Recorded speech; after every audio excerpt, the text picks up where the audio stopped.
Hello friends, नमस्कार, welcome, स्वागत है आपका मेरे चैनल पर। तो चलिए हम आज शुरू करेंगे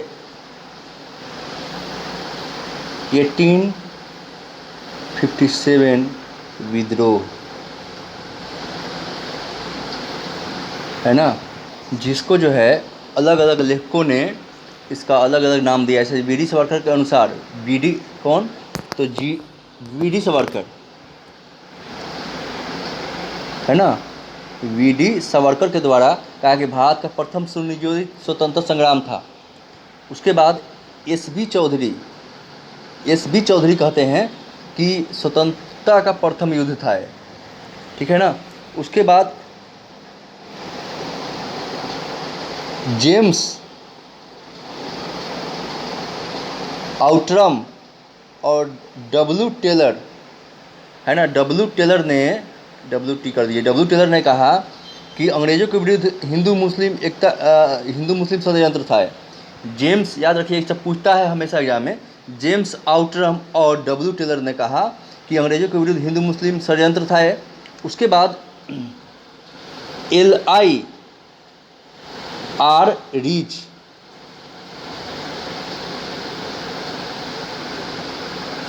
रीज ने क्या कहा, इसने कहा कि धर्मांधों का ईसाइयों के विरुद्ध युद्ध। LIR रीज, इसने कहा कि धर्मांधों का ईसाइयों के विरुद्ध युद्ध। उसके बाद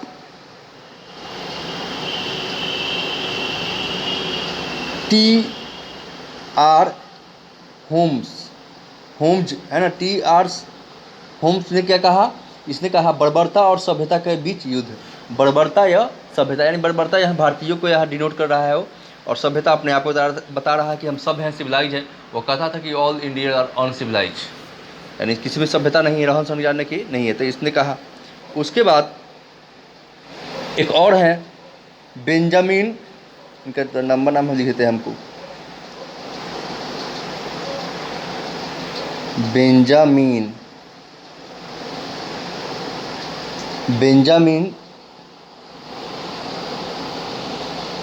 डिजरेली ने कहा, इसने क्या कहा कि राष्ट्रीय विद्रोह सचेत संयोग का परिणाम और सुनियोजित। बेंजामिन डिजरेली ने क्या कहा, राष्ट्रीय विद्रोह सचेत संयोग की परिणाम और सुनियोजित। अशोक मेहता जी ने कहा, है ना, अशोक मेहता ने क्या कहा, इन्होंने कहा कि ये राष्ट्रीय विद्रोह था,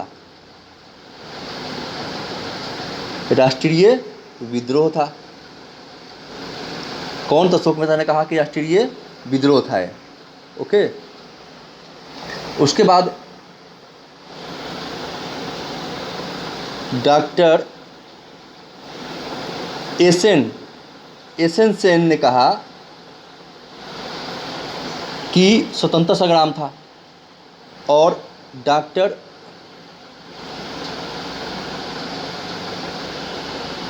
ईश्वरी प्रसाद ने भी यही कहा कि स्वतंत्रता संग्राम था। यानी डॉक्टर एसन सेन और जो डॉक्टर ईश्वरी प्रसाद थे, इन्होंने कहा कि स्वतंत्रता संग्राम था, दोनों ने नहीं कहा। उसके बाद आता है बात doctor Ramvilas Sharma,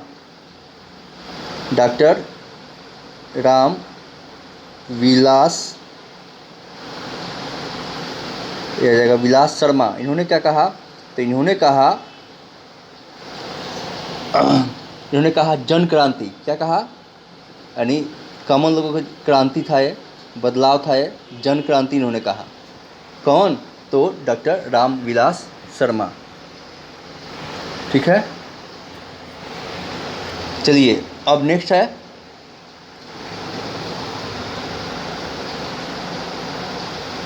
sir John Lawrence सीले अलग नाम है, सीले, और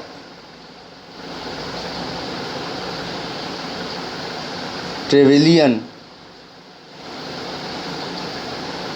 है ना, और होम्स।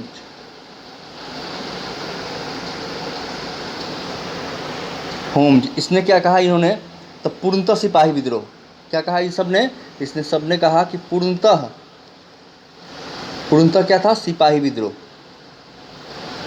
यानी सिर्फ सिपाहियों का ये विद्रोह था। ऐसा कौन कौन कौन कहने वाले हैं? तो सर जॉन लॉरेंस, सीले, ट्रेविलियन और होम्स, ठीक है ना। और आरसी मजूमदार,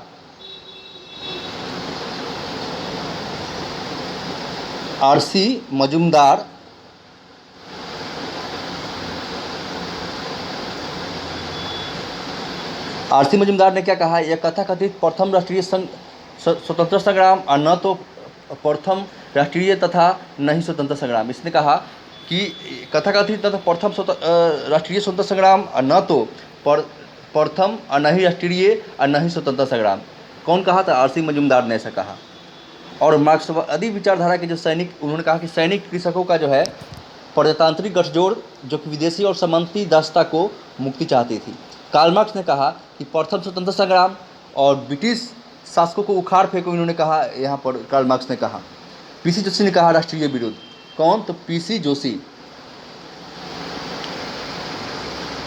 पीसी जोशी, इन्होंने क्या कहा? अच्छा ठीक है, जोशी समझ लिखते हैं, जोशी। पीसी जोशी ने क्या कहा? इन्होंने कहा कि राष्ट्रीय विद्रोह था, ठीक है। तो ये देखिए, ये तो हम बता दिए आपको। जो 1757 में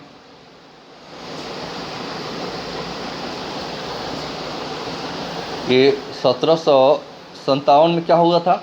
तो यहाँ पर प्लासी में युद्ध हुआ था और ब्रिटिश शासन ने उत्तरी भारत में शक्ति सत्ता के हासिल करने की ओर ये पहला कदम बढ़ाया। फिर इसके बाद जो है औपनिवेशिक यानी कॉलोनियल शासन जो था, अपनाई गई नीति जो थे, उसकी पॉलिसी और उसके स्वरूप में विभिन्न जो चीज़ें हो रही थी, उसमें लोगों में असंतोष था। और इसी कारण था कि ये 1857 का एक प्रथम बड़ा और व्यापक रूप से विद्रोह हुआ, जिसके बाद क्या हुआ कि भारत में जो है ब्रिटिश शासन की नीतियों में परिवर्तन किए गए और ब्रिटिश जो विस्तारवादी नीति था, दूसरे को हड़प लेना और आर्थिक शोषण यानी इकोनॉमिकल एक्सप्लॉयटेशन और विभिन्न वर्षों में प्रशासनिक जो चीज़ें बदलाव हुए थे भारतीय राज्यों में, राज्यों के शासकों, सिपाहियों, जमींदार, किसान, व्यापारी, शिल्पकारी, पंडित, मौलवियों, ये सब में जो है इसका उल्टा प्रभाव पड़ा था, प्रतिकूल प्रभाव पड़ा था और यह धीमी गति से असंतोष बढ़ रहा था। और 1857 में एक हिंसक तूफान भड़का। इसमें क्या हुआ कि ब्रिटिश साम्राज्य का नींव जो है हिला दिया था पूरी तरह से, है ना। एक पलासी युद्ध हुआ था इस समय। और 1764 में क्या हुआ था? तो 1764 में हुआ था बक्सर का विद्रोह हुआ था, बक्सर का युद्ध हुआ था, युद्ध हुआ था, बैटल ऑफ बक्सर, ठीक है ना। और फिर 1757 से लेकर 1857 की अवधि में शांतिपूर्ण कठिनाई मुक्त नहीं थी और इस दौरान धार्मिक, राजनीतिक हिंसा और जनजाति लोग विद्रोह कर रहे थे, किसान भी विद्रोह कर रहे थे, दंगे भी हो रहे थे, गैर और नागरिक विद्रोह भी हो रहे थे कहीं कहीं और लोकप्रिय विद्रोह की श्रृंखला ने कार्य किया। और अधिकांशतः जो अंग्रेज़ों की भूमि बंदोबस्त जो नीति थी, है ना, लैंड सेटलमेंट पॉलिसी जो थी उनकी, है ना, उससे कहीं ना कहीं बहुत सारे लोग नाराज थे क्योंकि उनकी मालिकाना हक जा रहा था ज़मीन के द्वारा, है ना। और बढ़ी हुई जो टैक्स था, भूरेजा लैंड रेवेन्यू, यहाँ तक अकाल में भी क्रोध को और जन्म दिया, कोई हेल्प ही नहीं मिला लोगों को, ठीक है। और स्थानीय जो महाजन थे यानी मनी लैंडर एंड लैंडर, वो आंदोलन में जो है कंपनी के शासन के विरुद्ध विद्रोह कर दिया था और महाजनों ने पुलिस का समर्थन प्राप्त था महाजनों को। और उनके तो धर्म और परंपरागत प्रथाओं पर अंग्रेजों का अनावश्यक जो आवश्यक नहीं थी हस्तक्षेप मतलब हो रहा था, ये भी कारण था। तो इस कारण जो है विद्रोह भड़का और इसलिए कंपनी शासन जो बेहद शुरुआती दिनों में विद्रोह हुए और कुछ आंदोलन जो है 1857 के विद्रोह के पश्चात भी जारी रहा। और फिर दक्षिण पश्चिम में और पूर्वोत्तर क्षेत्रों में महत्वपूर्ण विद्रोह हुए, लेकिन कुचल दिया गया, ठीक है ना। और ये जो 1857 का विद्रोह का मुख्य कारण जो था वो मतलब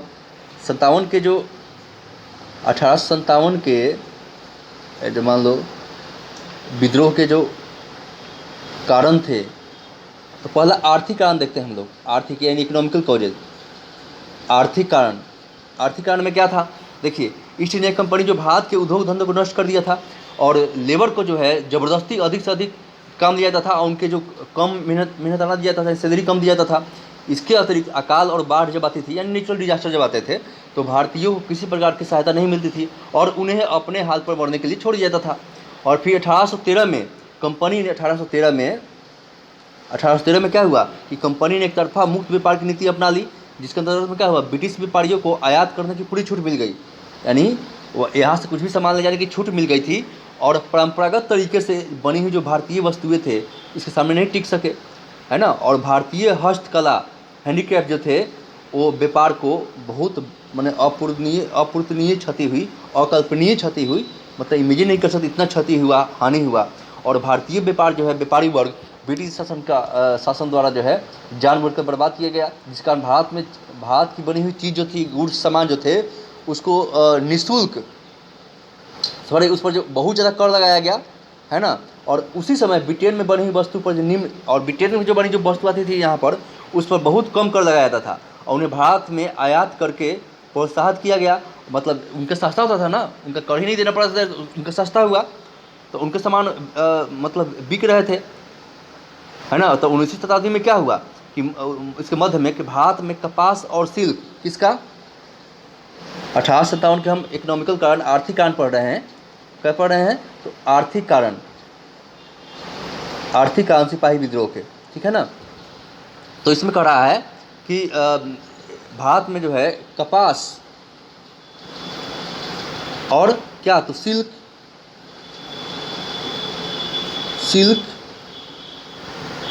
ओके, और कपड़ों, इस तरह का जो है कपड़ों का जो है निर्यात वस्तु समाप्त हो चुका था। और मुक्त व्यापार में ब्रिटेन के आने वाली मशीन यानी इंडस्ट्री के जो बने हुए वस्तु थे उस पर विरुद्ध क्या, रक्षात्मक कर लगाने से इनकार ने भारतीय निर्माण क्षेत्र को समाप्त कर दिया। यानी उस पर कर नहीं रहा था ब्रिटिश, क्यों लगाएगा, है ना। तो भारतीय मतलब बहुत सारा बर्बादी हुई भारतीयों को। और रेल सेवा आ जाने से भारतीय क्षेत्र में जो लघु उद्योग भी नष्ट हो गए। रेल सेवा जब आ गई तो भारत में जो है जो हैंडीक्राफ्ट या छोटे मोटे जो स्मॉल स्केल इंडस्ट्री से उद्योग थे वो भी नष्ट हो गए। रेल सेवा में ब्रिटिश व्यापारियों को दूर दराज गाँव तक पहुँचा दी, यानी अब रेल के द्वारा जो है वो बहुत दूर गांव तक जो जा सकते थे अब, ठीक है ना। और सर्वाधिक क्षति कपड़ा उद्योग को, मतलब कपास और रेशम के जो हुई, कपास रेशम कपड़ा उद्योग को उसको हुई। और 18वीं देखिए 18 और 19वीं सेंचुरी में जो है शताब्दी में ब्रिटेन यूरोप में आयात अनेक रुकावटों के चलते भारतीय निर्यात समाप्त हो गया। बहुत सारी रुकावटें थी तो भारतीय जो वस्तु थे उसका निर्यात जो है, जिसको एक्सपोर्ट करते हैं, निर्यात मतलब भेजना, वो समाप्त हो गया। और व्यापारिक उद्योग नष्ट होने के कारण साथ साथ आधुनिक उद्योग का विकास होने के कारण स्थिति जो है अधिक अगर नष्ट हो गया तो पारंपरिक ट्रेडिशनल तो नष्ट हो गया ही उद्योग हैंडीक्राफ्ट, और साथ साथ यहाँ पर मॉडर्न इंडस्ट्री तो सेटअप हो नहीं रहा था इसलिए इनका परिस्थिति और भी खराब हो गई। और कंपनी ने खेती के सुधार का बेहद कम खर्चा किया। यानी खेती कंपनी जो है, देखिए कंपनी का मेन संस्था क्या था, लूटना, भारत में लूटना। यानी स्पंज जानते हैं ना, स्पंज, उसको कोई लिक्विड में सोख लेता है और जहाँ निचोड़िएगा फिर गिर जाएगा। तो वैसे ही जो है, अच्छा दादा भाई नौरोजी जी जो है, दादा भाई नौरोजी ने प्रथम बार सिद्धांत बताया कि कैसे जो है भारतीय को जो है सारा जो है शोषण किया जा रहा है ब्रिटिश के द्वारा। उन्होंने बताया था दादा भाई नौरोजी ने, इसको ग्रैंड ओल्ड मैन के नाम से भी जाता है दादा भाई नौरोजी को। तो कंपनी ने खेती में सुधार नहीं किया और अधिकतर लगान जो है कंपनी लगान बेहद खर्च किया ही, अधिकतर लगान जो है कंपनी के खर्चों को पूरा करने में प्रयोग होता था। जो टैक्स मिलता था वो कंपनी जो खर्चा था एक्सपेंसेस उसको मेंटेन होता था। और ब्रिटिश कानून व्यवस्था के अंतर्गत जो है भूमि को मतलब किसी को देना जो है, हस्तांतरण करना वैध हो जाने के कारण किसानों को अपनी भूमि से भी हाथ धोना पड़ा। और निम्न वर्गीय कृषक जो थे, मतलब बहुत छोटे किसान कृषक, है ना, पीजेंट और मजदूरों की स्थिति जो है काफ़ी ख़राब हो गई थी। और राजा और नवाबों तक ही आर्थिक स्थिति स्थिति जो है बदहाल थी, इनकी भी खराब थी, राजाओं और नवाबों के भी, ब्रिटिश की पॉलिसी के कारण। और भारत से प्राप्त खनिज संसाधनों और सस्ते श्रम के बल पर अंग्रेजों ने अपने उद्योग धंधों का विकास किया, डेवलपमेंट किया और चरम पर उत्कर्ष पर पहुंचा दिया इसको। और दूसरी तरफ भारत में किसी नए उद्योग की स्थापना की बात तो दूर, छोटे छोटे जो पहले के उद्योग थे, पुराने ट्रेडिशनल उद्योग जो थे वो भी खत्म हो गए। इससे भारत में प्रत्येक वर्ग में जो है अंग्रेजों के विरुद्ध अविश्वास और गुस्सा पैदा जो हुआ, है ना। तो विद्रोह के कारण आर्थिक भी बना। अब हम आर्थिक कारण के बाद पढ़ते हैं राजनीतिक कारण।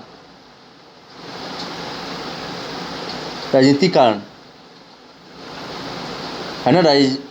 राजनीतिक कारण जो है विद्रोह के क्या थे, इस 1857 के विद्रोह के राजनीतिक कारण। पहले हम आर्थिक पढ़े हैं। इस देखिए ईस्ट इंडिया कंपनी जो है प्रभावी नीति जो थी, प्रभावी नीति उसको कहते हैं प्रभावी नीति,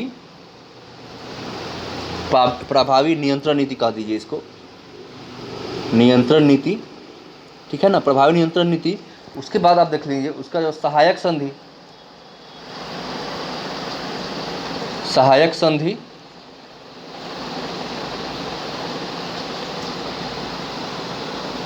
और व्यापंगत का सिद्धांत,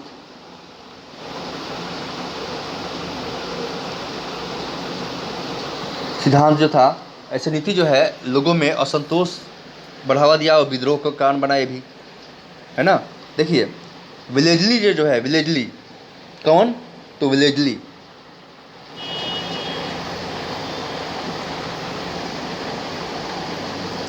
विलेजली जो है भारतीय राज्यों को अंग्रेजी राजनीतिक परिधि में लाने का मतलब अपने अंदर में लाने के लिए सहायक संधि का प्रयोग किया। और इस प्रणाली में भारत में अंग्रेजी साम्राज्य के प्रसार को भूमिका भी थी। इस सहायक संधि क्या था कि सहायता देने के बदले जो है सारा कंट्रोल ले लेता था। उसको बताएंगे कभी सहायक संधि क्या होता है। और उन्हें भारत का विस्तृत क्षेत्र हाथ लग गया, यानी भारत में बहुत बड़ा क्षेत्र पर उसका कब्जा हो गया, है ना। और इस कारण भारतीय राज्य की राज्य जो है अपनी स्वतंत्रता खो दी। ये विलेजली था। उसके बाद लॉर्ड डलहौजी गवर्नर जनरल जो था, लॉर्ड डलहौजी,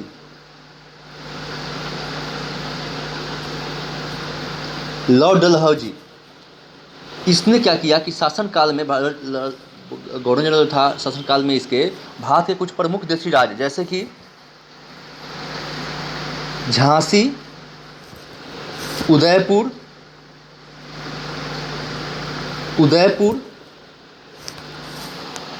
है ना। उसके बाद अब बात करें, उसके बाद उदयपुर के बाद जो है संभलपुर,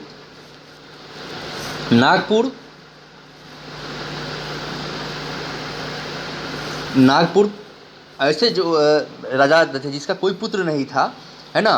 प्राचीन भारतीय राज्य व्यवस्था में क्या था कि प्रधान था कि तहत योग उत्तराधिकारी चयन के लिए जो है राजा अपने मनोकुल किसी बच्चे को गोद ले लेते थे। यानी अगर किसी के पास बेटा नहीं है तो उसका उत्तराधिकारी कौन होगा, इसके लिए क्या होता है, गोद लेते थे बच्चा को, है ना।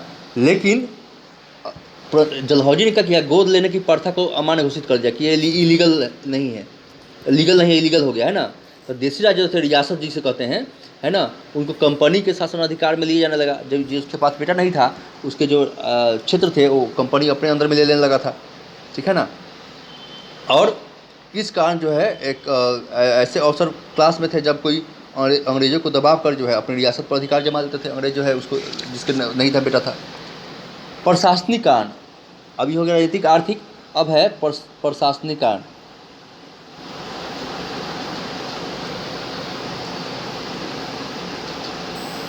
प्रशासनिक कारण में क्या आएगा, प्रशासनिक कारण में देखिए कंपनी प्रशासन में जो है काफ़ी भ्रष्टाचार था। और इस रूप से पुलिस और निम्न अधिकारियों एवं अधीनस्थ अदालत जो थे यानी कोर्ट, उसमें असंतोष का एक मुख्य कारण था। और कई इतिहासकारों ने जो है मत है कि आज हम जो भ्रष्टाचार भारत में देखते हैं वह कंपनी शासन की देन है। और साथ ही भारतीयों की नज़र में ब्रिटिश शासन का चरित्र जो है विदेशी शासन रहा। तो ये कारण प्रशासनिक था ही। और सामाजिक कारण देखते हैं, प्रशासनिक कारण एक सामाजिक कारण।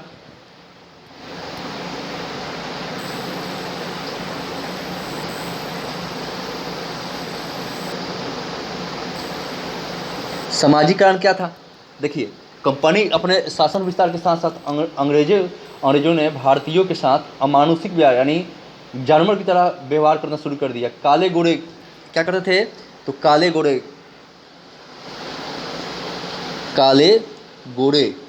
यानी स्किन ब्लैक और वाइट, वो भेदभाव डिस्क्रिमिनेशन करने लगा। और अंग्रेजों द्वारा तो भारतीयों को गुलाम समझा जाता था। क्या समझा जाता था, गुलाम यानी स्लेव। और समाज में अंग्रेजों के प्रति जो है उपेक्षा की भावना बहुत अधिक बढ़ गई थी, क्योंकि उनके रहन सहन अन्य व्यवहार जो है उद्योग आविष्कार से भारतीय जो व्यक्ति की सामाजिक मान्यताओं में अंतर पड़ता था और अपने सामाजिक जीवन में अंग्रेज़ों का प्रभाव स्वीकार नहीं करना चाहते थे वे लोग। अंग्रेज खुद को श्रेष्ठ, अपने आप को वो सबसे बेस्ट मानते थे और भारतीयों को हीन समझते थे, नीच समझते थे और भारतीयों को क्रांति लाने की प्रेरणा दी। सबसे पहले जाते हो कि एक जगह मर्द मूवी है। कौन मूवी? मर्द मूवी। इसके हीरो कौन है? अमिताभ बच्चन। मर्द मूवी है, अमिताभ बच्चन इसमें हीरो है, दारा सिंह जी भी हैं, है ना।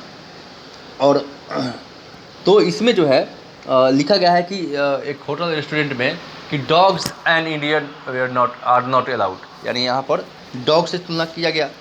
ऐसा होता था रियल में। और तो इस तरह से अंग्रेज़ों ने भारत में अंग्रेज़ों ने ईस्ट इंडिया कंपनी के शासनकाल में भारतीयों पर धार्मिक दृष्टि से कुठाराघात किया और इस काल में योग्यता की जगह धर्म को पद आधार बनाया गया था और जो कोई भी भारतीय ईसाई धर्म को अपना लेता था उसकी जो है प्रमोशन कर दिया था, पदोन्नति कर दी जाती थी। और जबकि भारतीय धर्म का पालन करने वाले को सभी को प्रकार से अपमानित किया जाता था, उसको मतलब डिमलाइज किया जाता था और भारतीय जनसाधारण के बीच जो है अंग्रेज़ों के प्रति धार्मिक असहिष्णुता उत्पन्न हो गई। इंटॉलरेंस बोलते हैं जो अभी बीच है, इंटॉलरेंस। अब हिंदू मुस्लिम होता है, देखिए अंग्रेज जो बीज बोके गए थे हमारे यहाँ हिंदू मुस्लिम का धर्म बेसिस पे बांट कर रूल करने का, वो हमारे यहाँ जो है बहुत सारी पार्टियाँ करती हैं। अभी जो प्रेजेंट में पार्टी है वो भी करती है, वो तो बहुत हद से करती है। तो जितना अंग्रेज नहीं क्षति पहुँचाया था ना भारत को, उससे ज़्यादा कहीं जो है अभी प्रेजेंट की सरकारें और पार्टियाँ पहुँचा रही भारत को। जो नई पीढ़ी है, नए लोग हैं, पढ़े लिखे लोग भी नॉनसेंस की तरह बात करते हैं, हिंदू मुस्लिम। अपराधी में भी हिंदू मुस्लिम ढूंढते हैं, है ना।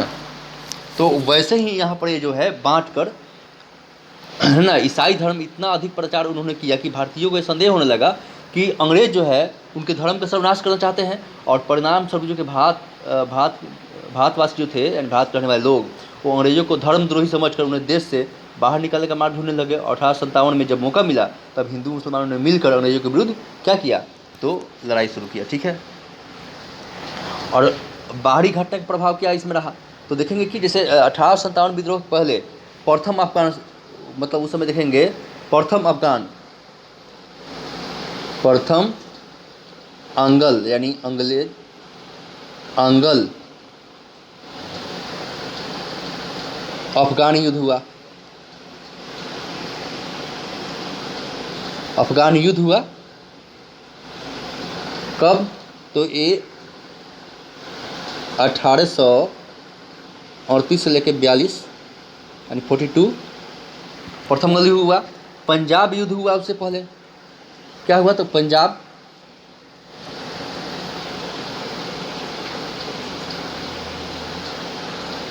युद्ध ये कब हुआ? 1845-49 पीरियड में हुआ। क्रीमिया का युद्ध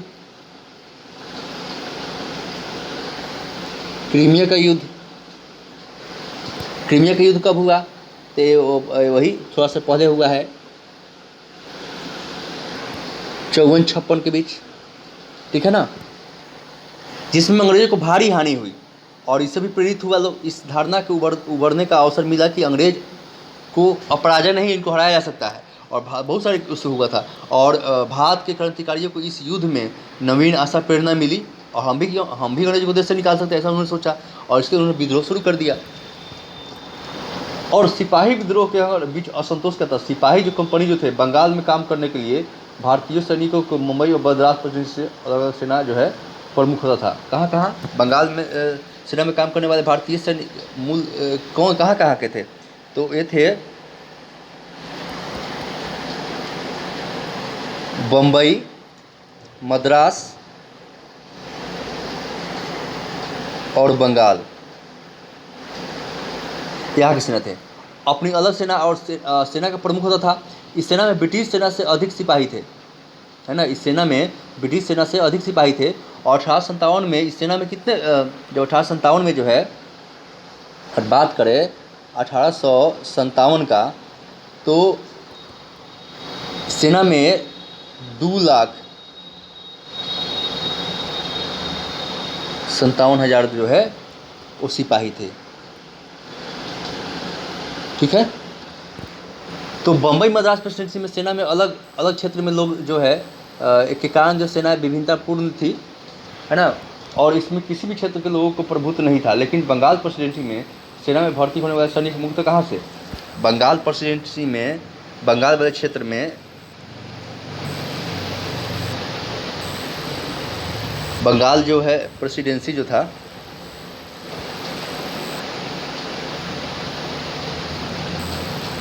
प्रेसिडेंसी में जो है कहाँ कहाँ के मतलब सेना सैनिक मुक्त कहाँ के था? अवध, अवध यानी यूपी, अवध के थे। गंगा के मैदानी इलाके के थे। कौन थे?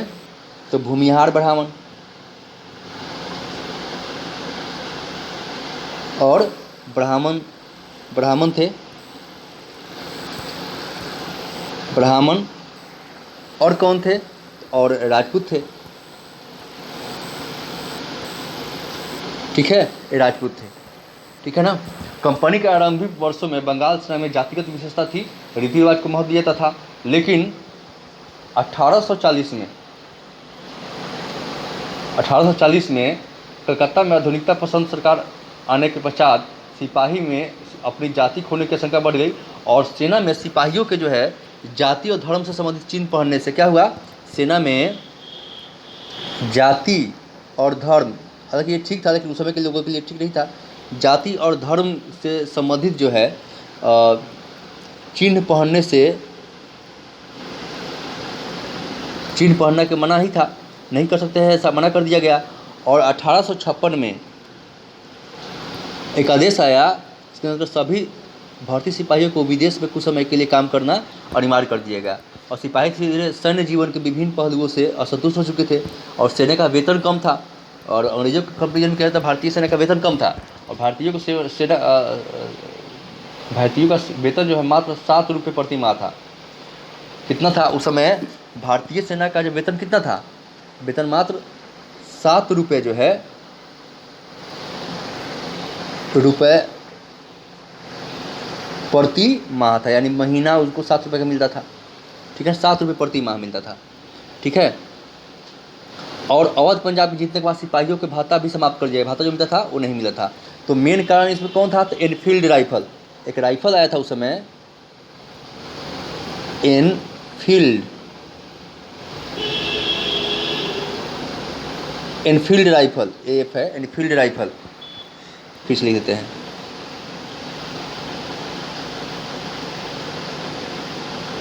है ना, एनफील्ड राइफल। ये राइफल जो बंदूक के बारे में फैली अफवाह था, एक आशंका और बढ़ा दिया। कंपनी जो है जाति धर्म की परिवर्तन करना चाहती थी। और इन्फील्ड राइफल में क्या था कि चर्बी जो है सुअर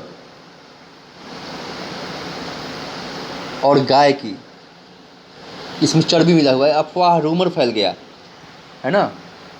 गाय और सुअर की चर्बी थी इसमें। हिंदू मुसलमान, सुअर से हिंदुओं का और गाय सुअर से मुसलमानों का और गाय से हिंदुओं का, ऐसा होता था। धर्म जाति परिवर्तन थी। ब्रिटिश सेना में विद्रोह जो है, और बात किया जाए तो बंगाल में भी, बंगाल में जो है 1764 में हुआ था। बेलौर में उससे पहले, वेल्लोर में 1806 में भी हो चुका था। ठीक है ना। और बैरकपुर में,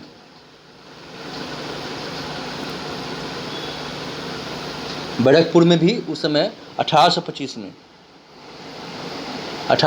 में एक लंबा इतिहास रहा है ब्रिटिश विद्रोह का। इससे पहले भी विद्रोह हुआ था, ऐसा नहीं था कि नहीं हुआ था, है ना। तो हुआ था, अफगान युद्ध के दौरान भी हुआ था। इस दौरान एक लंबा इतिहास रहा। अफवाह है, इस समय अफवाह फैली थी कि कंपनी शासन जो है 1857 में पलासी युद्ध के प्रारंभ हुआ था और 1857 में 100 वर्ष के पश्चात समाप्त हो जाएगा। ये भी अफवाह था। क्या था? तो कहा कि 1800 की एक अफवाह फैल गई थी उस समय। अफवाह क्या थी ये? तो अफवाह थी कि कंपनी का शासन जो है 100 वर्ष में समाप्त हो जाएगी। 1757 में शासन प्लासी के युद्ध शुरू हुआ और 1857 में एक खत्म हो जाएगी। अफवाह फैली हुई थी 100 वर्षों के बाद, है ना। यह अफवाह था, समाप्त हो जाएगा। और देखिए यहाँ पर जो है चपाती यानी रोटी कह सकते हैं, चपातियाँ और कमल का फूल। क्या चीज़? तो कमल का फूल।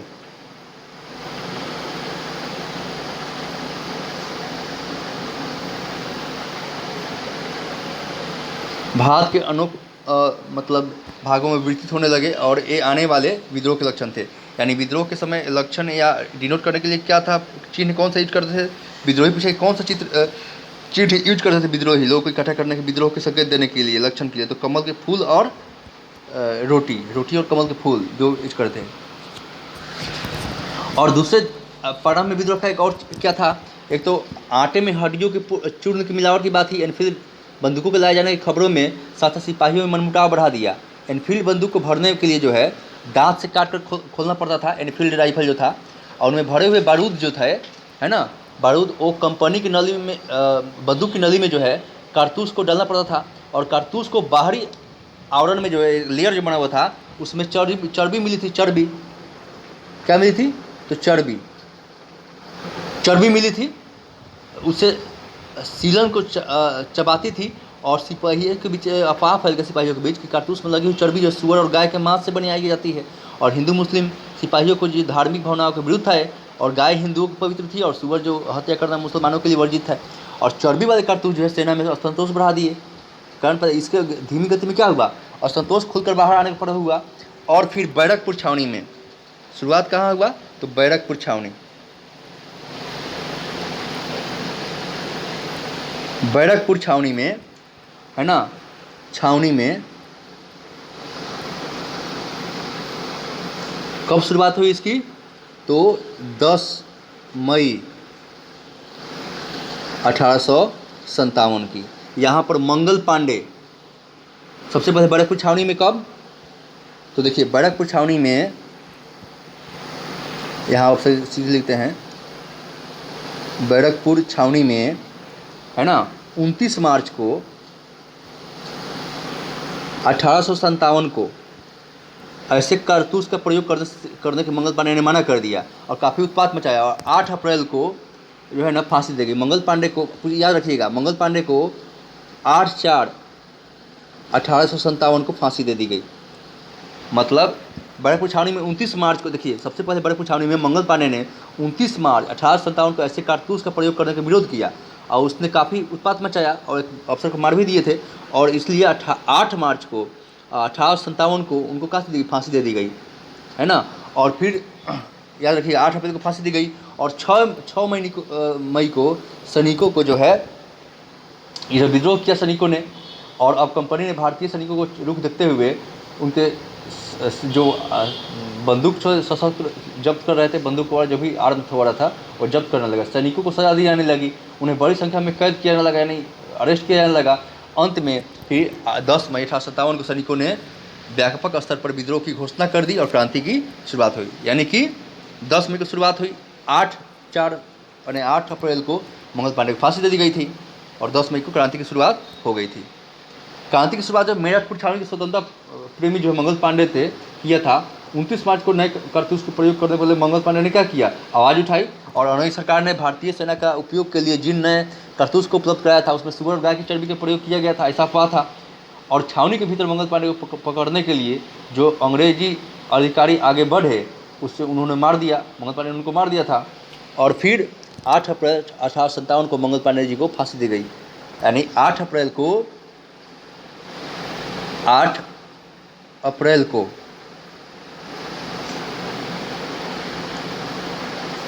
मंगल जो पांडे थे उनको फांसी दे दी गई।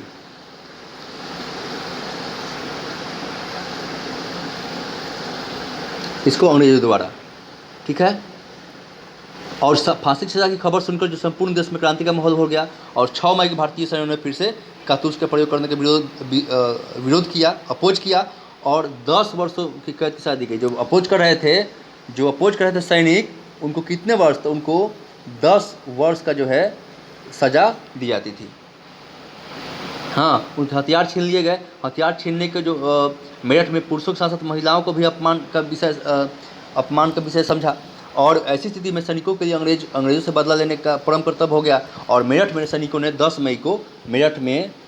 मई को 10 मई 1857 को विद्रोह की शुरुआत हो गई थी, ठीक है ना। और फिर सैनिक वहाँ से मेरठ से उत्साह हासिल करते हुए अंग्रेजों को मारना शुरू कर दिया और दिल्ली जाकर क्रांतिकारियों ने, दिल्ली आकर किसकी हत्या कर दी क्रांतिकारियों ने, तो एक कर्नल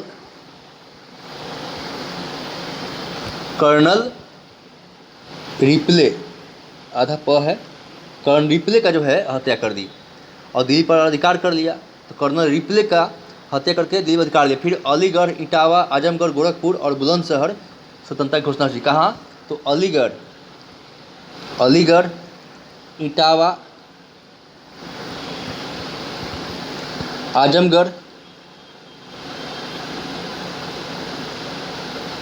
आजमगढ़, गोरखपुर, है ना, और बुलंदशहर में सैनिकों ने स्वतंत्रता की जो है घोषणा कर दी, बुलंदशहर में। और सांकेतिक मुखिया प्रमुख के रूप में बहादुर शाह जफर का चुनाव किया। दिल्ली में जो है स्थानीय इन्फेंट्री विद्रोह में शामिल हो गई थी और जो अपने राजनीतिक एजेंट साइमन फ्रेजर, क्या नाम है एजेंट का? तो एजेंट का नाम है साइमन फ्रेजर। पूरे यूरोपीय अधिकारी की हत्या कर दी गई यहाँ पर दिल्ली में स्थानीय इन्फेंट्री विद्रोहियों में शामिल हो गई थी और उन्होंने राजनीतिक एजेंट साइमन फ्रेजर और यूरोपीय अधिकारी की हत्या कर दी और शहर पर कब्जा कर लिया। लेफ्टिनेंट विलोबी, कौन था?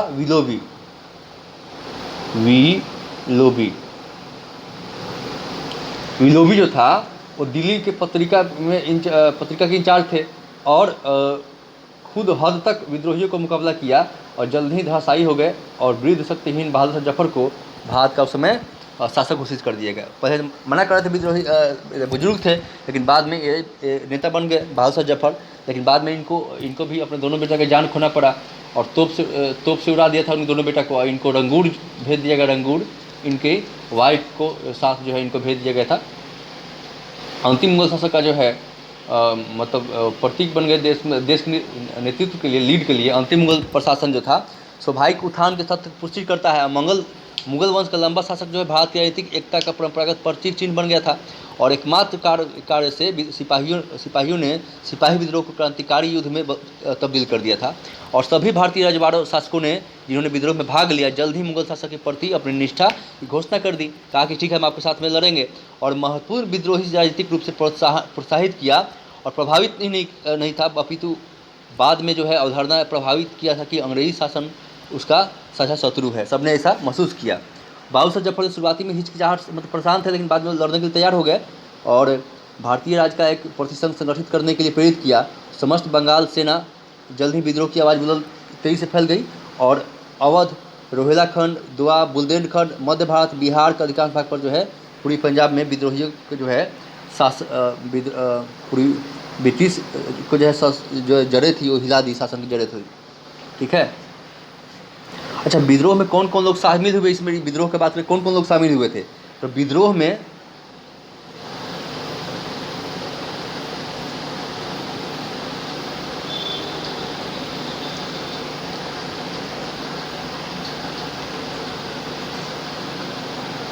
भागीदारी या सहभागिता,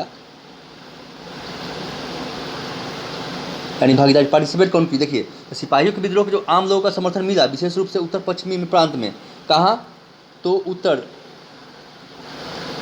नॉर्थ वेस्ट स्टेट में या प्रांत में, यानी उत्तर पश्चिम में, है ना, अवध यानी यूपी में। और लंबे समय से एकत्रित असंतोष की अभिव्यक्ति का अवसर मिल गया। उन्होंने ब्रिटिश शासन के विरुद्ध क्या किया? विरोध की और व्यक्ति की एक साथ आवाज़ बुलंद की। और विद्रोह में किसान, दस्तकार, विद्रोह में और कौन कौन लोग शामिल हुए? तो किसान, दस्तकार, किसान भी प्राली कहते हैं, किसान, दस्तकार यानी हैंडीक्राफ्ट जो करते थे वो, दुकानदार,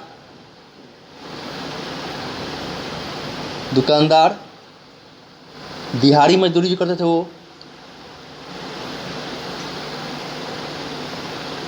मजदूरी करते थे वो, जमींदार हो,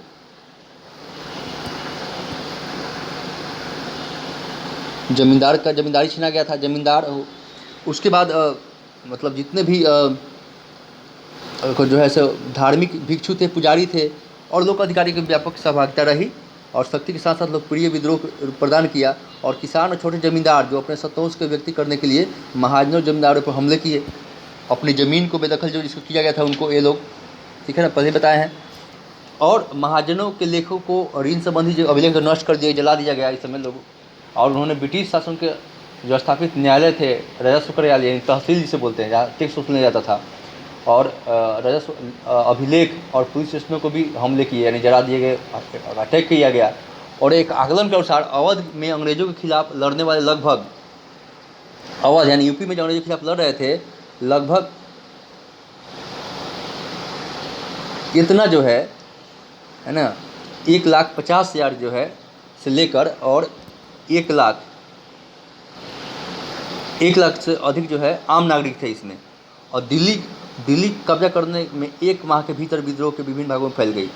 1 माह के भीतर यानी 1 मंथ के भीतर जो है, 1 माह के भीतर देश के विभिन्न जो है वो फैल गया। देखिए अब हम बात करते हैं कि विद्रोह जो है प्रमुख केंद्र कहाँ कहाँ थे और कौन कौन इसको लीड कर रहे थे, ठीक है ना। अच्छा, सैनिकों जब मना किया ना, तो इसमें जो क्या किया था, जो एनफील्ड राइफल प्रयोग करने के जब मना किया सैनिकों ने, तो हुआ क्या इसमें, तो 85 जो सैनिक थे, 85 सैनिक यानी 85 सैनिक को जो है कोर्ट मार्शल थे आर्मी में, कोर्ट मार्शल की सज़ा दी गई। कोर्ट मार्शल की सज़ा दी गई है। बहुत लोग 10-10 वर्ष की सज़ा भी दे रहा था जो विद्रोह करता था, ठीक है ना। अच्छा, एनफील्ड राइफल जो था, एनफील्ड राइफल था वो जनवरी में 1857 में शामिल किया गया भारतीय सेना में। कौन था एनफील्ड राइफल, पहले ही बता चुके हैं।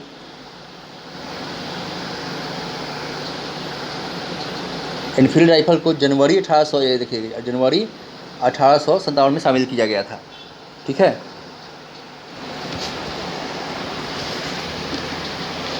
तो देखिए यहाँ पर बता दिया आपको कि दिल्ली पर, अच्छा दिल्ली पर जो है, दिल्ली पर जो है 11 मई को दिल्ली पर कंट्रोल कर लिया था। 1857 को दिल्ली पर कंट्रोल कर लिया सैनिकों ने। और बहादुर शाह द्वितीय को जिसको बहादुर शाह जफर के नाम से भी जाना जाता है, उसको नेता घोषित किया गया। तो देखिए, तो पहला हम बताएंगे कि 57 विद्रोह में बहादुर शाह जफर जो है कर रहे थे। औपचारिक के नाम आते था। विद्रोह का वास्तविक नेतृत्व कौन कर रहे थे, जफर के वास्तविक नेतृत्व कौन कर रहा था, तो जनरल बख्त खां के हाथों में था। जनरल बख्त खां जो कि बरेली के सैन्य विद्रोह के अगुआ थे, बरेली के सैन्य विद्रोह के अगुआ थे, लीड कर रहे थे और साथ ही दिल्ली पहुंचे थे। बख्त खां के नेतृत्व में वाले दल में प्रमुख में से 10 सदस्य थे, जिनमें से सेना के 6 और आम, इसमें कौन थे, 6 सेना के थे और 4 आम नागरिक थे, इसमें नागरिक विभाग के थे। और यह दल न्यायालय के सम्राट के सार्वजनिक मुद्दों की सुनवाई करता था। बहादुर शाह जफर का विद्रोहियों पर नियंत्रण था नहीं ज़्यादा संपर्क था। बहादुर शाह के दुर्बल व्यक्तित्व वृद्धावस्था में थे, ओल्ड थे और नेतृत्व अक्षमता जो विद्रोहियों के योग्य मतलब नेतृत्व नहीं दे सका। कानपुर में अंतिम पेशवा जो थे, कानपुर में, कहाँ, तो कानपुर में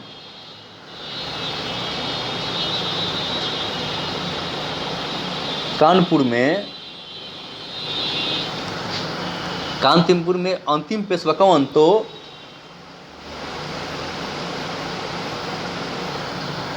बाजीराव द्वितीय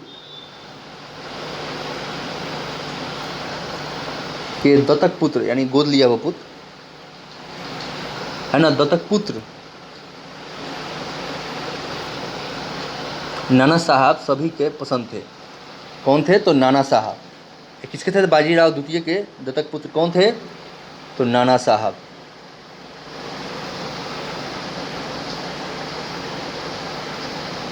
है ना, नाना साहब सभी पसंद थे। उन्हें कंपनी ने उपाधि और महल दोनों से वंचित कर दिया था और पुनः से निशाचित कर कानपुर में रहने की बात कर दिया था। जबरदस्ती कहा कि आप पुनः से निकाल लिया तो कानपुर में रहने लगे थे। विद्रोह के पश्चात नाना साहब स्वयं को पेशवा घोषित कर दिया और स्वयं के के सम्राट बहादुर शाह जफर जो थे उन्हें गवर्नर के रूप में मान्यता दी। फिर इन्होंने क्या किया कि 27 जून को 1857 को इन्होंने क्या किया, 27 जून 1857 को तो सर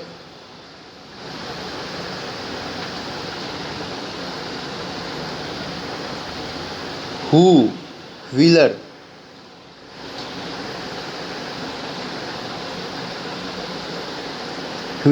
ने मतलब स्वयं को मान्यता दिया और 27 जून 1857 को सर हु व्हीलर ने कानपुर में आत्मसमर्पण कर दिया। और लखनऊ में जो है देखा, लखनऊ में तो लखनऊ में जो है कौन लीड कर रही थी, सॉरी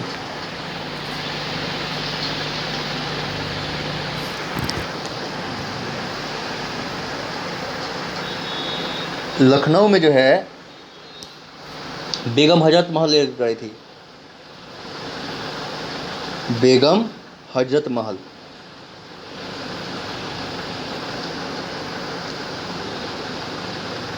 बेगम हजरत महल लीड कर रही थी। और यहाँ पर जो है 4 जून को लखनऊ में, कब, तो 4 जून को सिपाही विद्रोह के 1857 का जो विद्रोह था वो शुरू हो गया। कहाँ, तो लखनऊ में 4 जून को। और बेगम हजरत महल के पुत्र जो थे विरजिस कादिर को लखनऊ का नवाब घोषित किया। किसको, तो विरजिस कादिर। क्या नाम था बेगम हजरत महल के पुत्र, क्या नाम था,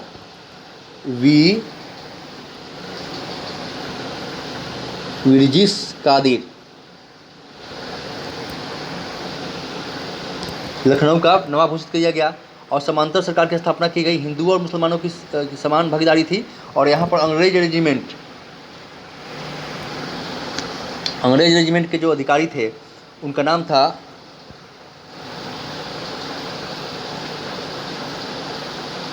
हेनरी लॉरेंस,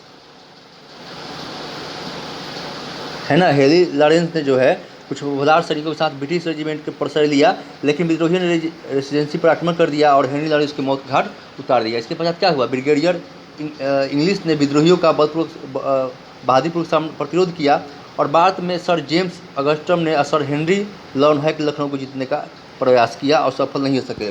कौन, यहाँ पर कौन कर रहे थे, तो जेम्स आउटरम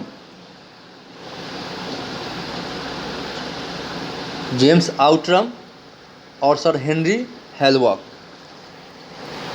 क्या नाम था,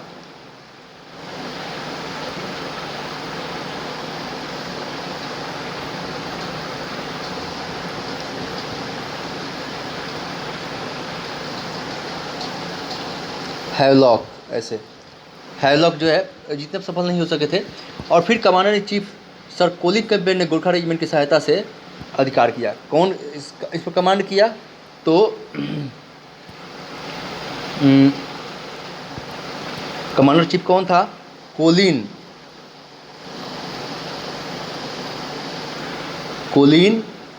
कैम्पबेल।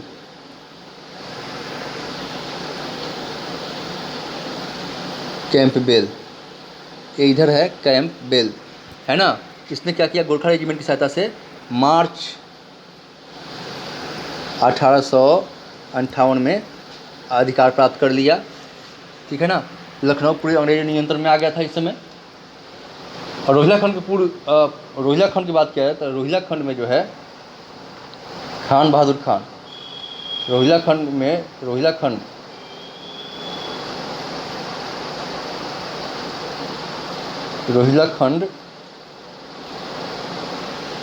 खान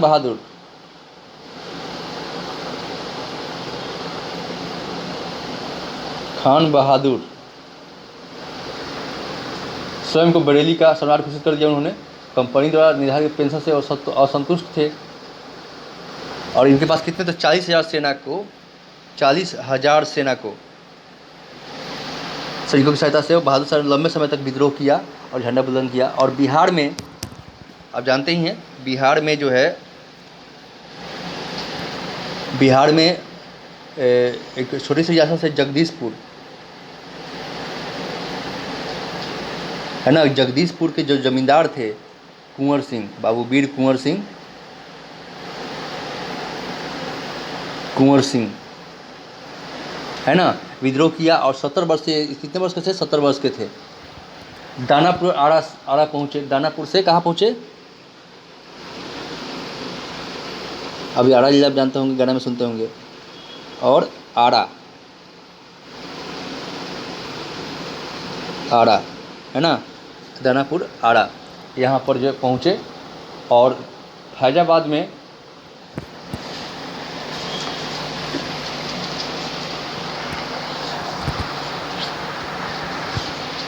उससे पहले, फैजाबाद से पहले कानपुर की जान लेते हैं, कानपुर में। और एक और उससे पहले हम जान लेते हैं झांसी के रानी, जानते हैं हमने बड़बोली की कहानी हमने सुनी, कहानी थी खूब लड़ी मर्दानी, तो झांसी वाली रानी थी। तो झांसी जो है रानी का लक्ष्मीबाई थी।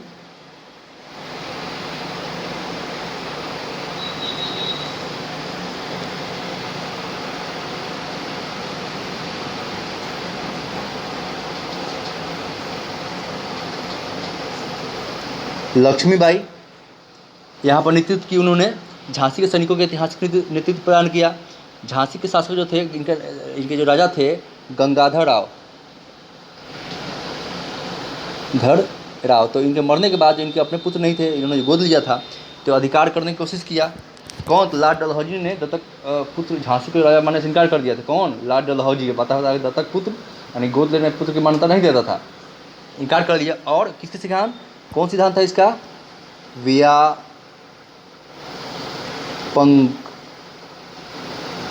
व्यापंगत जो के सिद्धांत अनुसार इसको राजा नहीं गोद लेने, मतलब बेटा नहीं गोद लेने का अधिकार नहीं था, उसको हड़पने का कोशिश करता था, ठीक है ना।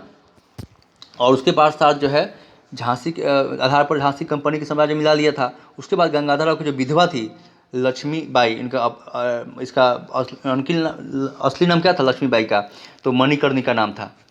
कहा कि मैं अपनी झांसी नहीं दूंगी, नाराबंद किया, विद्रोह का मोर्चा संभाल लिया। और कानपुर में पतुम नाना साहब के जो तात्या तोपे जो है झांसी पहुँचे, और लक्ष्मीबाई ने तात्या तोपे के साथ मिलकर, तात्या तोपे और लक्ष्मीबाई ने मिलकर, कौन, तात्या तोपे, तात्या तोपे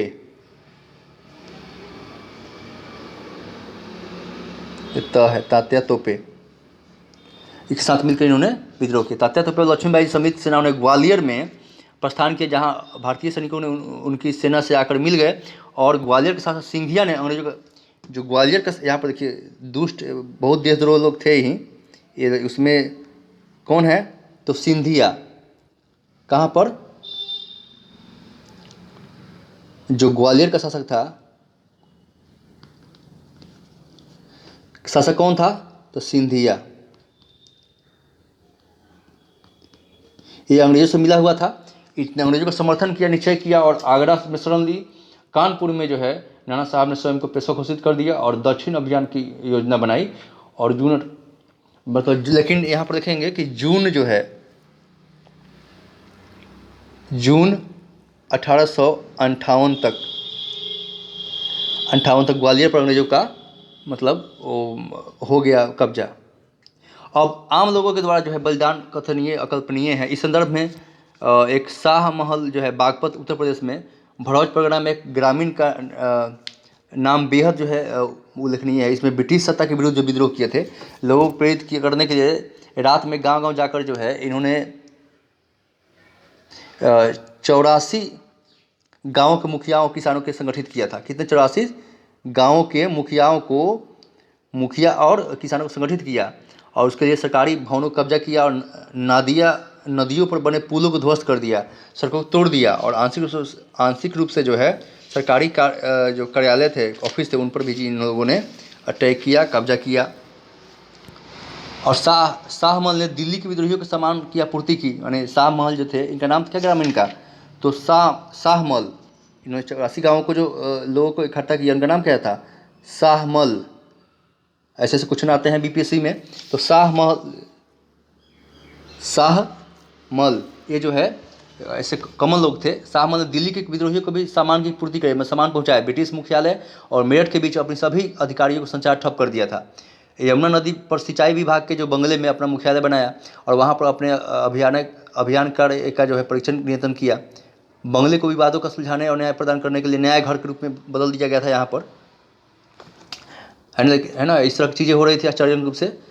और यहाँ पर फिर स्वशासन स्थापित हुआ, लेकिन दुर्भाग्यवश से जुलाई 1857 में शाह महल को अंग्रेजी अधिकारी डंदन ने मार गिराया। कौन ने? तो शाह महल जो थे, है ना, ये कॉमन लोग थे। शाह महल जो थे ये बागपत यूपी के थे बागपत, है ना। तो ये जो बहुत अच्छे काम कर रहे थे, तो इनको जो है एक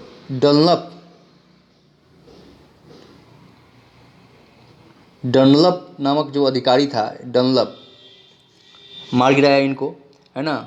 आरोप लगाया कि यह शाह महल जो थे शरीर के कई टुकड़े कर दिए गए इनके, लोगों को भयभीत करने के लिए, और 21 जुलाई 1857 को उनके सिर को सार्वजनिक रूप से लटका दिया गया।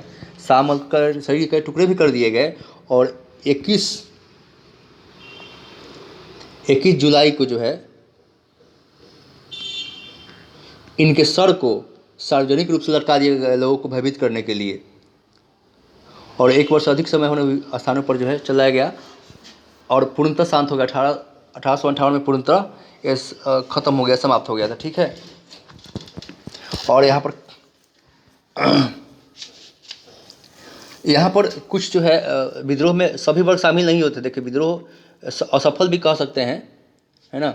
यहाँ पर देखिए विद्रोह का दमन कैसे किया इन लोगों ने, यानी ख़त्म कैसे किया। तो देखिए, क्रांति के व्यापक प्रभाव, जब भारतीयों को अंग्रेजों सरकार के प्रति असंतोष आक्रोश देखकर अंग्रेजी सरकार घबरा गई थी, और क्रांति को भविष्य को देखते हुए अंग्रेजी सरकार ने निर्ममतापूर्वक दमन की नीति अपनाई और तत्कालीन वायसराय लॉर्ड कैनिंग ने जो है अंग्रेजी सैन्य मंगवाई, और जनरल नील के नेतृत्व में सेना ने बनारस और इलाहाबाद क्रांति को जिस पर कुचला।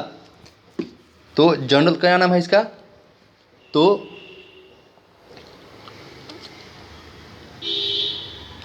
नील, ये जनरल नील जो है इसने बनारस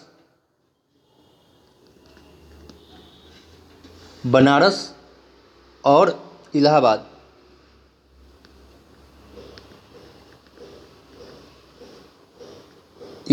जो है क्रांति को जो है मतलब कुचल दिया। ये अमानवीय था पूरी तरह से। क्रांतिकारियों को छोड़ जनसाधारण का भी कत्ल किया, गांव को लूटा गया, निर्दोषों को भी फांसी पे दे दी गई। कमांडर चीफ जो है एक और था, क्या नाम था इसका, एनसन, क्या नाम था कमांडर एनसन ने रेजिमेंट आदेश देकर फिरोजपुर, जलंधर, फुलवर, अंबाला में निर्ममता लोगों की हत्या करवाई थी, और सैनिकों को नियमों का उल्लंघन कर कैदी सिपाहियों में से अनेकों को तोप के मुंह पर रख के उड़ा दिया गया। पंजाब में सिपाहियों को घेर कर जिंदा जलाया गया, इतना चीज़ हुआ, है ना। और अंग्रेजों ने केवल अपनी सेना शक्ति का सहारे ही नहीं क्रांति का दमन किया, बल्कि उन्होंने प्रलोभन देकर बहादुर शाह को गिरफ्तार करवा लिया और उनके पुत्रों को जो है मतलब उनके पुत्रों की हत्या करवा दी। सिख और मद्रासी सेना को अपने पक्ष में लिया। अच्छा, सिख सेना भी अंग्रेजों के पक्ष में थी और मद्रासी सेना भी। और क्रांति के दमन में सिख रेजिमेंट की यदि अंग्रेजी सेना की सहायता नहीं करती तो अंग्रेज के लिए क्रांतिकारियों को रोक पाना बहुत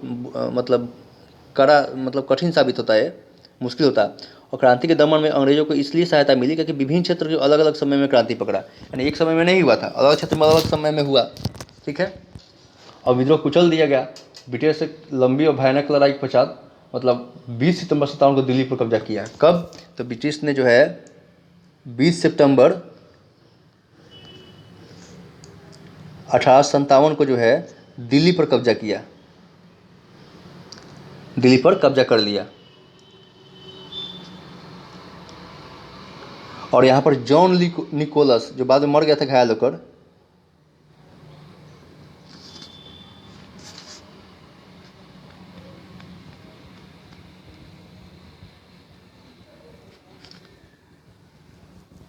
क्या नाम था,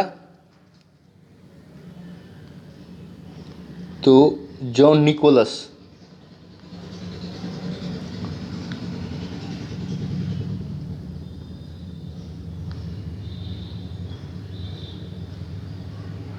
निकोलसन नाम था उनका। जॉन निकोलसन जो है वो घेराबंदी किया और बाद में घायल होकर मर भी गया था। और 1859 तक जो है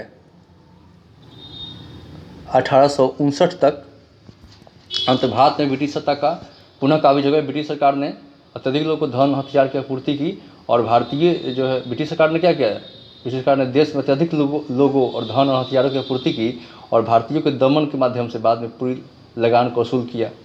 अच्छा, विद्रोह असफल क्यों हुआ? तो विद्रोह जो है देखिए सूत्रपात सफल तो कुछ हुआ, हद तक असफल कह सकते हैं कि अंग्रेजों को बाहर खरीद कर भारत को स्वाधीन दिला, लेकिन परंतु क्रांति के दमन के बाद अंग्रेजों ने ऐसी नीति अपनाई कि लगभग 90 वर्षों तक भारतीयों को गुलाम बनाए रखा, सफल रहे।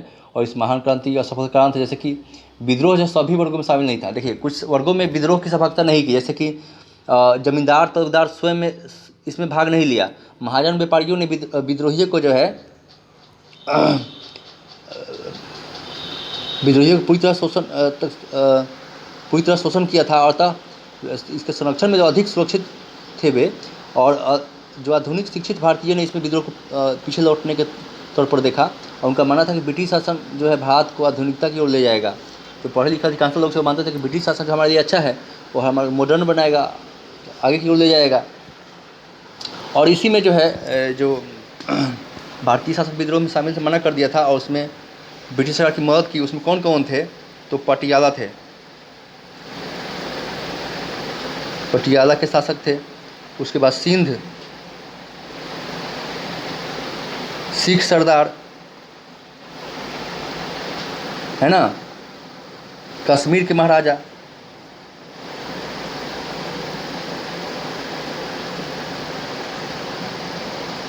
कश्मीर के महाराजा,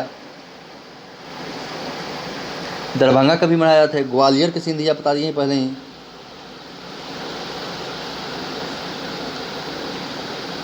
ग्वालियर के सिंधिया, इंदौर के होलकर इसमें शामिल नहीं हुए। और दक्षिण राज्य में इसमें अत्यधिक प्रभावित नहीं किया। और इसमें देखा जाए 1/4 के कुल जनसंख्या का 1/10वां अधिक भाग प्रभावित नहीं हुआ। यानी 1/4 यानी बात किया जाए अगर कुल क्षेत्र का तो 1/4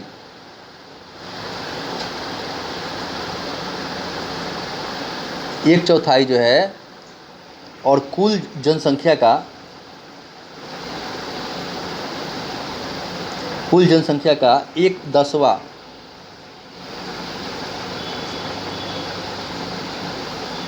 10वां से अधिक जो भाग थे वो प्रभावित नहीं हुआ था। और इसमें एक तो और कारण थे असफलता के, ये संगठित और एकबद्ध विचारधारा का अभाव था।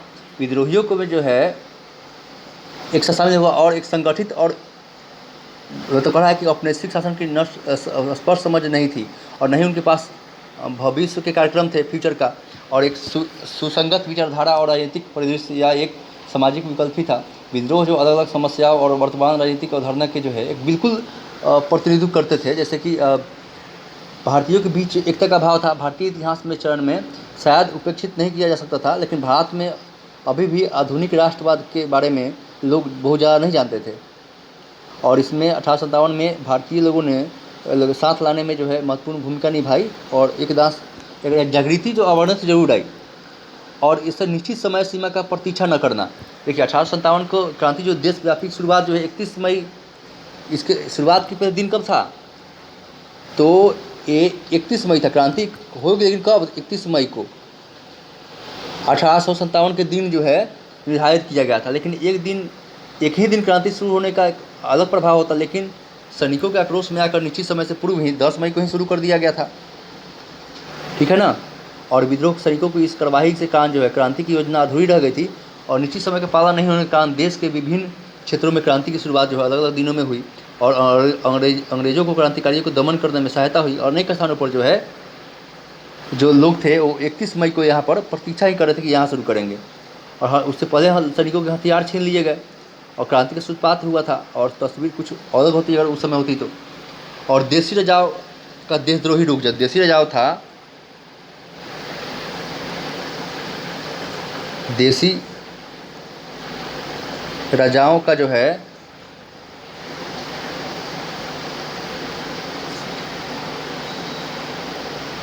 देशद्रोही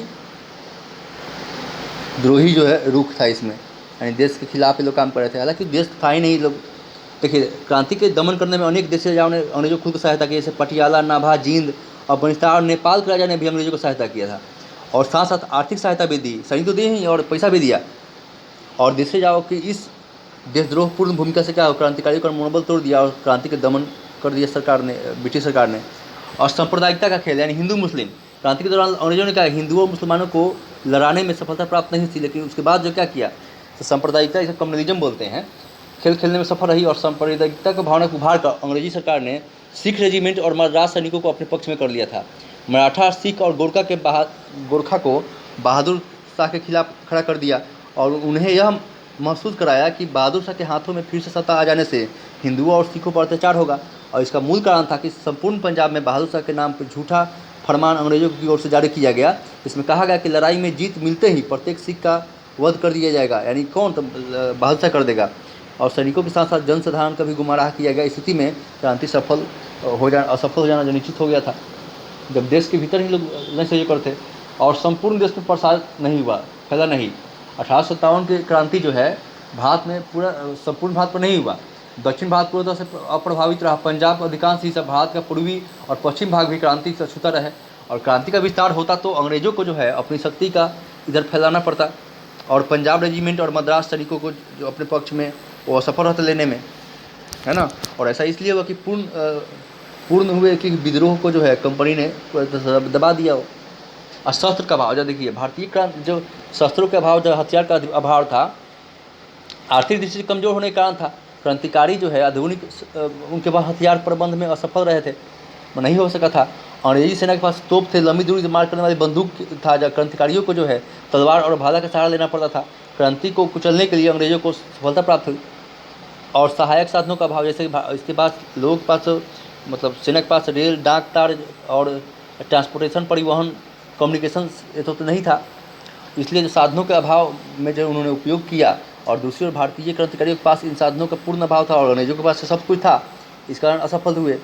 सैनिक संख्या में अंतर, एक तो विद्रोह करने वाले जो भारतीय सेना की जो संख्या थे वैसे ही कम थी, दूसरे अंग्रेज सरकार द्वारा बाहर से अतिरिक्त सेना मंगवा लिया गया। और उस समय कंपनी के पास वैसे कितने थे, तो कंपनी के पास 96,000 सैनिक थे। इसके अतिरिक्त देसी रियासतों ने, देसी जो राजा थे, जो गद्दार थे, जैसे दरभंगा का महाराज भी था, बिहार का सिख था, मद्रास था, है ना, ये सब लोग, नेपाल के सब सहयोग किया। ग्वालियर का सिंधिया, अंग्रेजों को सैनिक शिक्षा दी, अंग्रेजों को सेना जो शिक्षित थे, मॉडर्न में आधुनिक शस्त्र थे उनके पास, ये लोग ट्रेडिशनल हथियार से लड़ रहे थे। और हिंदू मुस्लिम एकता इस समय हुआ था। अच्छा, कुछ लोगों के जैसे जेड रॉबर्ट्स ने कहा कि 57 का विद्रोह सिपाही विद्रोह मात्र था और गाय की चर्बी से उत्पन्न सैनिक उत्पाद थी। ये कौन कहा था? जॉन लॉरेंस ने कहा था। सिपाही विद्रोह को या तो सिपाही विद्रोह या फिर अधिकृत राजाओं का, जमींदारों का अनियोजित प्रयत्न अथवा सीमित किसान युद्ध कहा। किसने? तो Edward Thomas and GD Garrett ने कहा। 1857 का विद्रोह स्वतंत्रता संघर्ष नहीं, धार्मिक युद्ध था। विलियम हावर्ड रसल ने कहा कि धार्मिक युद्ध था। कौन? तो विलियम हावर्ड रसेल ने कहा कि ये धार्मिक युद्ध था। ठीक है, और बाकी तो बताइए कौन कौन क्या कहा था।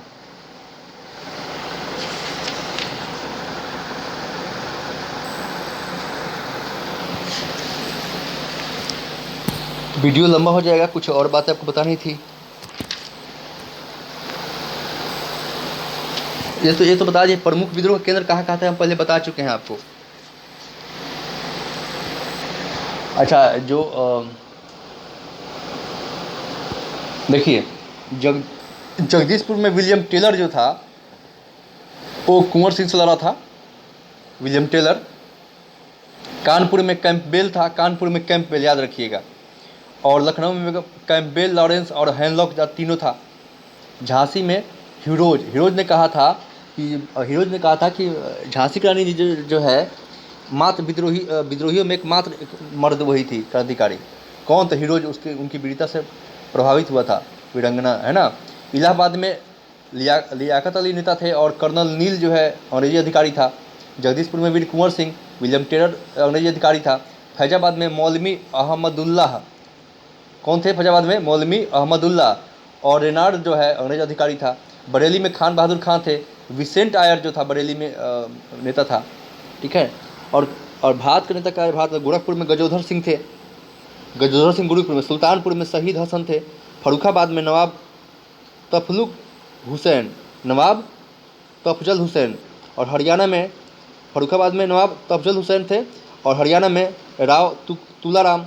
मथुरा में देवी सिंह। मनसबदौर में शहजादा फिरोज शाह। सागर में शेख रमजान। गढ़मंडला में शंकर शाह राजा ठाकुर थे। रामपुर में नारायण सिंह थे। मनसबदौर में शहजादा हुमायूं थे। और मेरठ में कदम सिंह थे। ये कहाँ कहाँ कौन थे बता दिए मैंने आपको। 26 अप्रैल जो है यहाँ पर देख बता दें आपको कि 26/4/1858 को कुंवर सिंह जी की मृत्यु हो गई थी, डेथ हो गई थी, है ना, घायल थे। उसके बाद अमर सिंह के भाई जो है वो संभाले थे नेतृत्व को, ठीक है।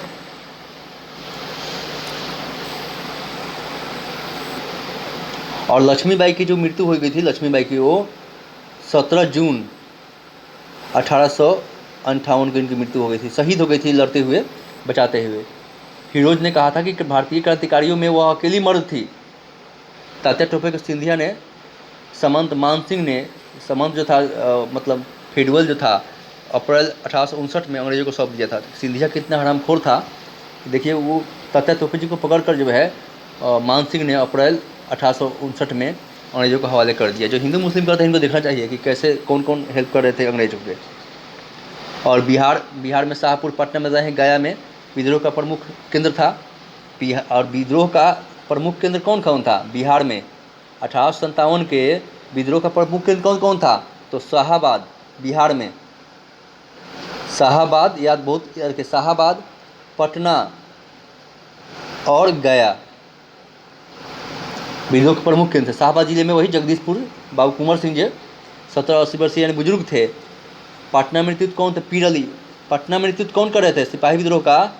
पटना में नेतृत्व कौन कर रहे थे? तो पीर अली एक किताब विक्रेता थे, है ना, पीर अली। इनको भी फांसी पर लटका दिया था अंग्रेजों ने। और 22 अप्रैल 1858 को ली ग्रांड और सिख सेना ने जगदीशपुर पहुंचकर कुंवर सिंह को पराजित कर दिया। कौन? 22 अप्रैल, 22/4/1858, है ना। ली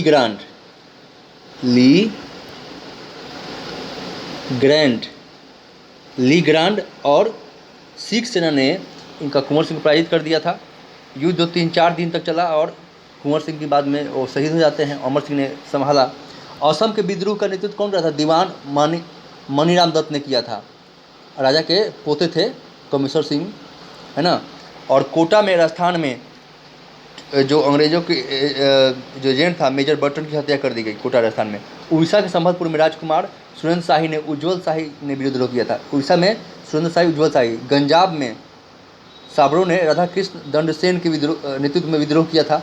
और पंजाब में 9वीं अनियमित सेना घुड़सवार जो है वजीर खान ने अंजाला में विद्रोह किया था। पंजाब में 9वीं अनियमित सेना घुड़सवार से वजीर खान ने विद्रोह किया था। कुल्लू में राणा प्रताप सिंह और वीर सिंह ने विद्रोह किया था। संतरा में रंगोजी बापूजी के गुप्ते ने विद्रोह किया था। 17 में रंगोजी बापूजी गुप्ते ने विद्रोह किया था, ठीक है। और यहाँ पर जो है बता दें आपको कि 1 नवंबर